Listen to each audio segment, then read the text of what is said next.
Ayan mga momshies, katatapos lang po natin ang ating hike going to Mount Calawitan. There are five stages of adventure. First is of course the hiking itself. Second one is the camping. Number 3 is bird watching. Number 4 is the swimming, which is my favorite part kasi ang sarap-sarap po talaga ng batis nila tsaka ilog nila. And the last one is sightseeing. You get to see magnificent and beautiful view of nature. So that's it mga momshies. Let's go! The people, culture, travel, and some fun! Welcome to my channel! Hello momshies! Narito po muli tayo sa Weaver's Paradise in Mountain Province. And our first stops is of course Sabangan. Ang Mount Calawitan ay kilala for bird watching or birding. Papakilala ko po si Sir Warden. Siya po ang tourism officer ng Sabangan. Sir, ano pong ma-expect namin sa hike for today?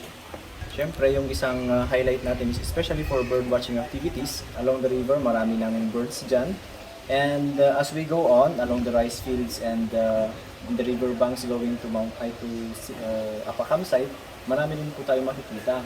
So one of the highlights na nakita namin last year during the activity is the Luzon Water Red Star. Yes, and many more, marami pa kasi hindi pa siya fully documented. Ano po yung mga reminders, do's and don'ts po pala pagdating sa papunta sa Mount Calawitan? Of course, one of the reminders is yung basura natin. Let us make sure para hindi masira ang ating kalikasan, especially considering that our Mount Calawitan is watershed for us. So dyan po nanggagaling ang tubig ng karamihan sa ating mga barangays dito. And of course, wala pong pipitas ng mga halaman and orchids. Yan po. And of course, yung mga birds and other animals kung po pwede for your eyes only. So yun po. And lahat naman po ng mga reminders na ito ay sasabihin po ng mga guides natin during or before the climb. Number 1 na rule po sa pag-hike or pag-trek at pagbisita ng mga local destinations ay kumuha po ng isang local tour guide. So kasama po natin si Kuya Lorenzo. Hello po Manong, kumusta nga eh? Ayan, so samahan po niya tayo, mag-overnight po tayo sa Mount Calawitan. Let's go! Siyempre exercise or warm up muna para makondition yung body natin. So ang jump off point po natin ay dito sa poblasyon ng Sabangan. So, tara na!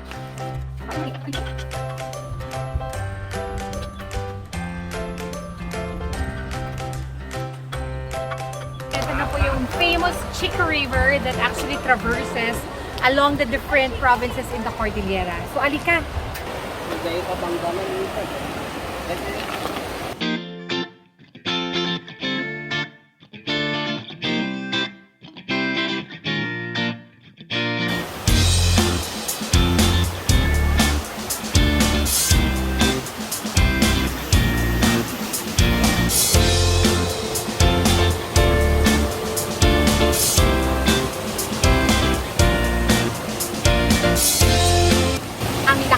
Agos ng river na to. Actually, yung pangalan po nito is Kapangdanan River. Ito po yung isa sa mga main contributor na nagko-connect po sa Chico River. Ganda, momshies! Ang sarap! Tumalon! Pero mahal ko ang buhay ko!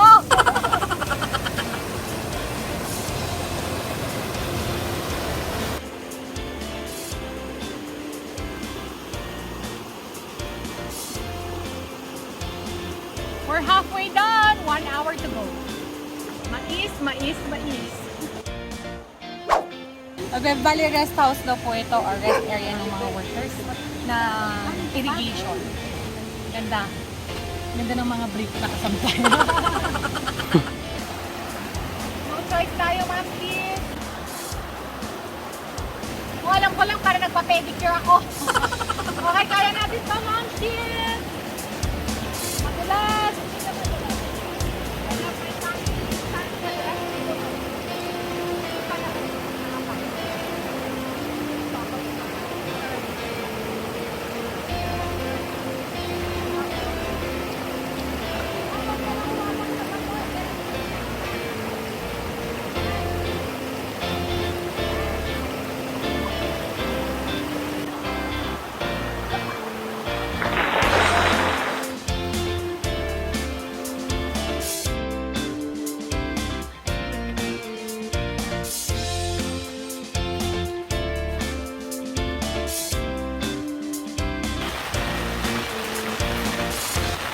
Ma'am Cheese, wala pa ako sa langit. Usok lang yan. Okay, narito na po tayo sa Camp Apa after 2 hours and 15 minutes po na hike namin. So ito po yung parang ko first stage, resting area, camping area, rest area ng mga hikers natin, saka mga birders.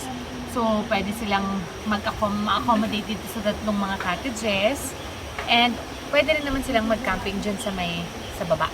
So may malawak na camping area dyan. Ngayon, for tonight, ang plano namin is magluluto kami. So ang ulam namin tonight is paku-paku. Paku-paku na may sardinas. At syempre, kakain tayo ng itlog, magluluto tayo. And for tomorrow, maaga kami magigising kasi pupunta tayo sa Asuan Forest. So Asuan Forest kasi doon natin makikita yung mga different kinds of bird species. Diba? So yung mga unique at saka yung mga rare na mga bird species. And then afterwards, maliligo kami by the river. Nakakamiss pagkabata. Yung babalik ka sa pagkabata sa Karayan ang tawag namin doon. So that's it for tonight. Magsasalo-salo kami ng konti pahinga. Diba? So, this is Mount Kalawitan. See you tomorrow!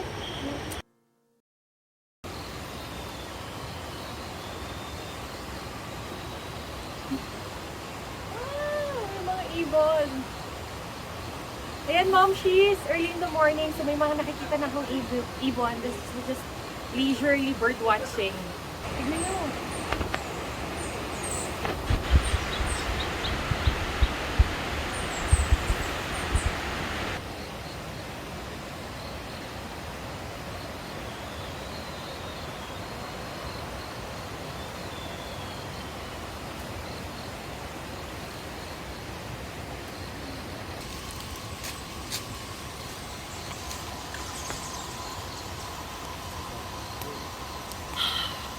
Good morning mga momshies!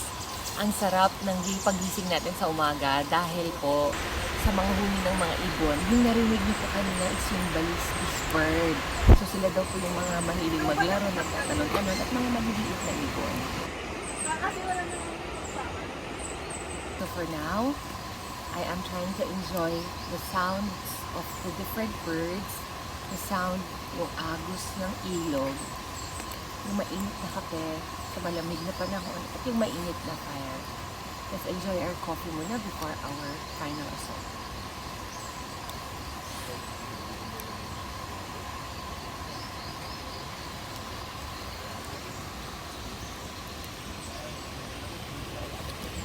Magsi 6 AM na, so we really have to go. Punta na po tayo sa Asuan Forest. Kasama po namin si Kuya Leito ng ating tour guide at si Kuya Lorenzo Ruiz. Charot, Lorenzo lang. Ayan, so tara na, ladies! Are you ready? Ready! Let's go! Let's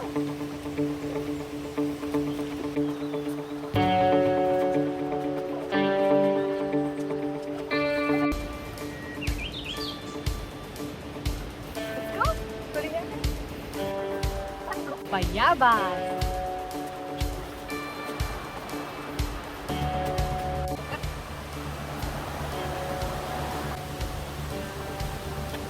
Momshies, magsisimula na po yung ating assault. Literal po na ascent lahat yung ating pag-hike. Kasama natin si Kuya Lorenzo. So, kakaya natin, Momshies, siguro this is around 1 hour hike. So, pwede aabot daw ng 2 hours. Papunta nga sa Asuan Forest. Hindi na po tayo pupunta sa peak kasi hindi kakayanan. It will take us around 7 hours to go there. So, hanggang Asuan Forest lang tayo for the bird watching ocular. Alright, tara na po. Kayang-kaya ng ating katawan. Ikaw, Kuya, ready ka na ba? Ready. Okay.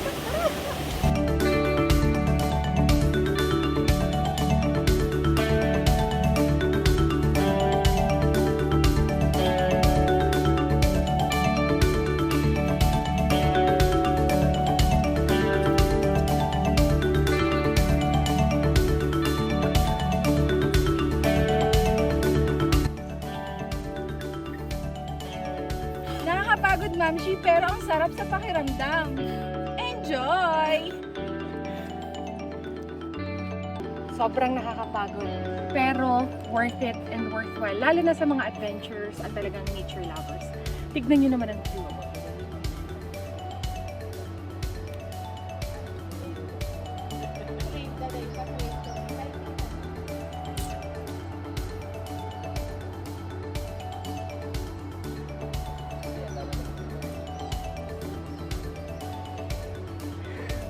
Beautiful, isn't it? Worth the hype. Kasama ko si Nadia and syempre si Miss Aiza at saka yung ating dalawang tour guide. So Nadia, pakita mo naman ang resulta ng yung assault. Yeah. Ayan. Dumi. Okay. So alam nyo na, yung mga hikers and trekkers natin dyan as much as possible. Pwede rin naman yung sandal na gano'n yung kay Aiza. Pero syempre, ang ideal pa rin talaga sana is yung hiking boots na high cut at saka kung pwede yung waterproof.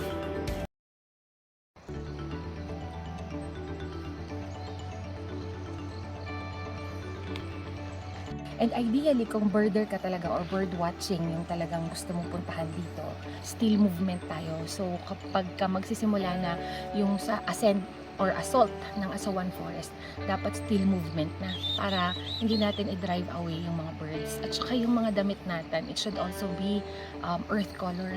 Kasi pag neon, mga ganyan, o kaya orange, pwedeng makascare ng mga bird or shoo away ng mga ibon. Ayan, so tara! Quiet na.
Palabas na po ang araw. Ito na po yung last stop ng ating ocular para po dito sa Mount Calawitan. So far in my evaluation, dito ako may pinakamaraming nakita aside from Camp Aga. Ng mga maliliit na bird akong nakita. Mga huni ng mga ibon ay napakaganda. Pero syempre, kung wala kang mga bird watching equipment or binoculars, hindi mo masyadong ma-appreciate yung kulay o yung texture, yung ganda niya. But from afar, on a naked eye, I can see lots of birds flying around dito po sa taas. So this will be our last stop during the bird watching tour. Ipapalinis po natin itong grassy area na to.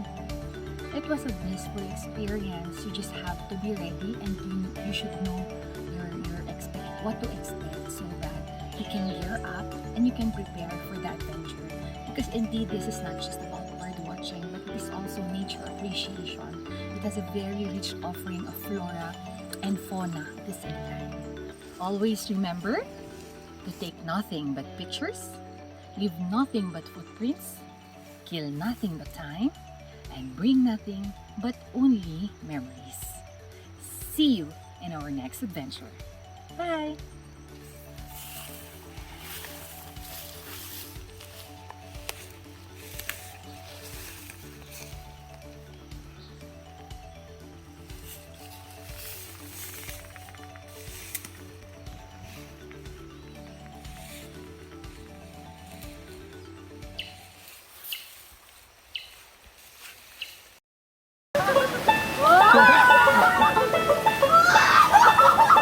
Sa una mukhang wala